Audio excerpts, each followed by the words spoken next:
I wanted to bring on my boy Jason La Canfora. He was the Redskins beat writer there in '07, my last time there. Now he's the big CBS national guy doing all kinds of stuff. You can check him out on Twitter. He is the CBS NFL insider at Jason La Canfora on Twitter. Jay, always appreciate the time, man. How are you? I'm good. I left part of my soul and heart in that little media room chasing you guys around that parking lot there at Ashburn, just so you know.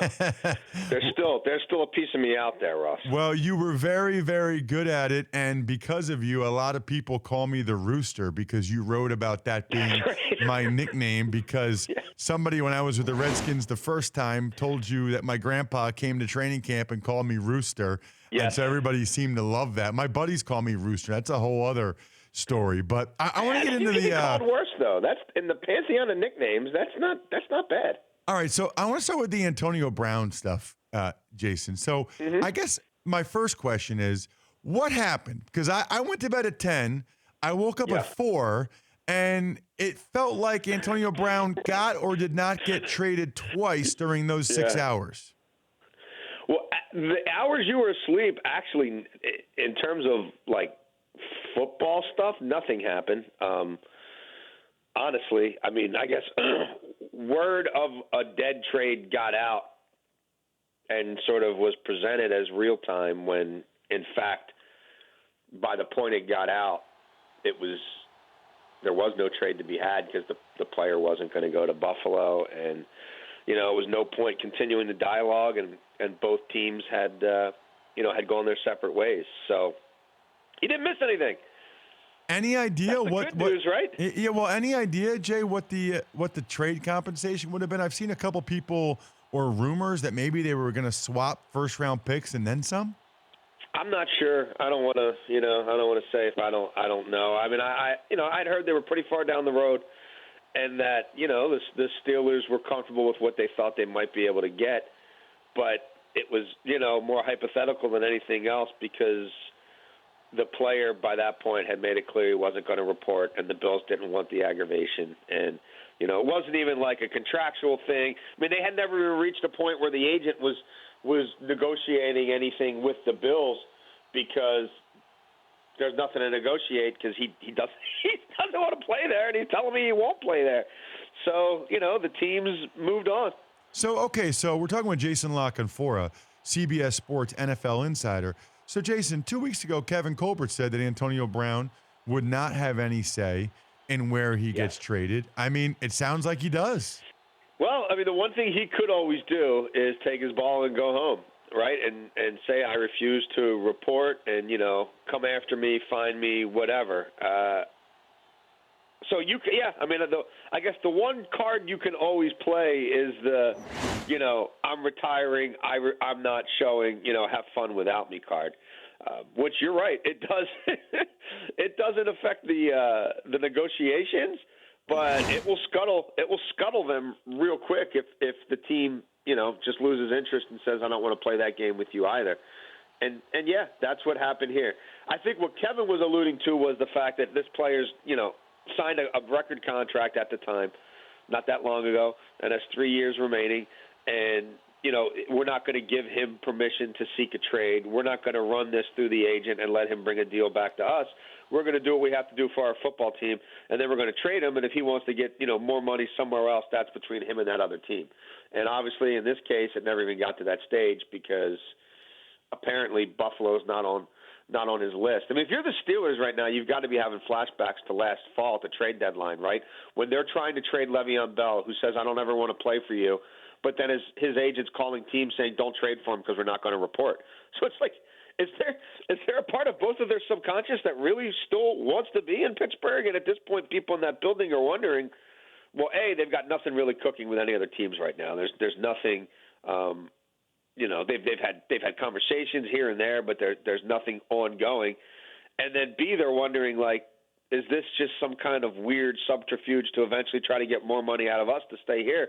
Because, where does he want to go? It's pretty bizarre. Well, and I think that's a good point because it's like, okay, well, the other teams that were rumored to be interested, like the Raiders and Redskins, is he doing cartwheels to go to those places. And Right. he has complained and said he wanted to be out of there. So they came up with a trade to get him out of there. And then he said he wouldn't report. So, I mean, the Steelers could say, hey, well, you got to stay with us now. You can't complain. You said you wanted out. We got you out, but you didn't want to go. So that'll be Yeah. very interesting to see how that ends up unfolding. I want to get to some other stuff with you as well.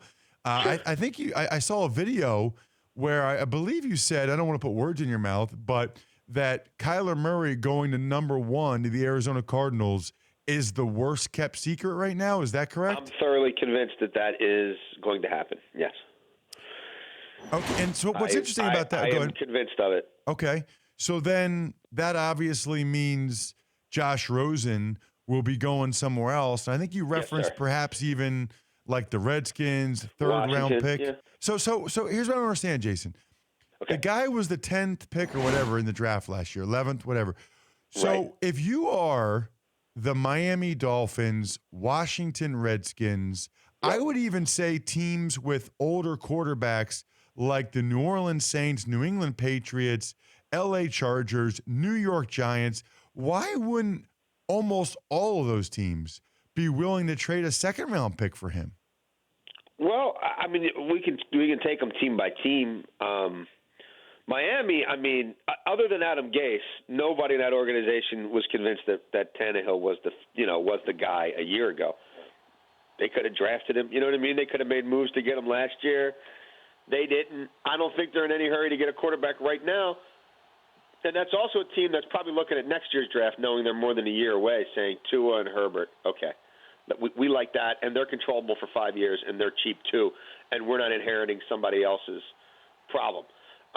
They took him at 10th overall, you're right, and moved up to do it, but there didn't seem to be much conviction behind it, particularly if they do what everybody in the league thinks they're going to do, and take another kid in the top 10 a year later.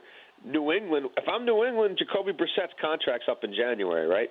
I got news for you. If Tom Brady gets hurt this year, they ain't going to the Super Bowl with Josh Rosen. And they know Jacoby Brissett. They're comfortable with Jacoby Brissett. I heard that they weren't big on Rosen last year in real time. They liked Lamar Jackson more than Rosen. I don't know that they felt he was a culture fit or of those 5 quarterbacks, he's the one I heard the least about them connected to. So I don't know that they necessarily like him. I mean, New Orleans, they got Teddy Bridgewater right there, and right now I don't see a seat at the table for a starting quarterback.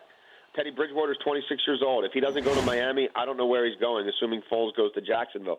So I think they'd be just fine with that. I mean, and dude, they just gave up a lot to get Davenport a year ago, like a 2, and why don't we'll draft the kid out of Buffalo day 2 and develop him? I mean, the Chargers, maybe they've done a lot of work on quarterbacks the last few years, but if I'm the Chargers, why am I the team to give them a 2? Like, who am I really competing with? Maybe Washington? I don't know, you know? I mean, Yeah, you don't see a 180 like that very often, right? I mean, you just don't. And this kid had no chance to succeed, and they devalued their own asset to a point where now they're going to be selling incredibly cheap on him. And the problem is 5 quarterbacks in the first round last year. At least 3 are going this year. We've seen unprecedented quarterback movement the last 2 years. Supply doesn't meet demand. Ask Nick Foles. Well, but what's interesting to me about that, and we're talking with Jason La Canfora, the CBS Sports NFL insider. You can check him out on Twitter at Jason La Canfora. Is, I've seen a lot of different people, Daniel Jeremiah, other, draft experts that will tell you that they had Rosen with a higher grade than Drew Lock. They had Rosen with a higher grade than even a guy like Dwayne Haskins for some of them. So in my mind, even like the Giants, right? I mean, you give up a second-round pick for Rosen, and you could use that number 6 overall pick on a pass rusher or a D lineman that they so desperately need, right? I mean, I'm surprised. I would think that there'd be multiple teams that would be willing to give up a second-round pick. I'd be shocked. And you're the insider. You know more than me, but I'd be shocked if they didn't get a second-round pick for him. Maybe they do. Maybe it works out that way. That just talking to people around the league who don't have skin in the game, saying, you know what I mean? If you were this team, what would you offer? If you were that team, what would you offer? What do you think's fair? I mean, I think the problem with Rosen, too, is people – we can look at draft grades, but we're talking human beings, and he wasn't – and I thought a lot of this was BS, but it was reality. He wasn't everybody's cup of tea, and the profile, the personality profile test, and all that stuff they make you take.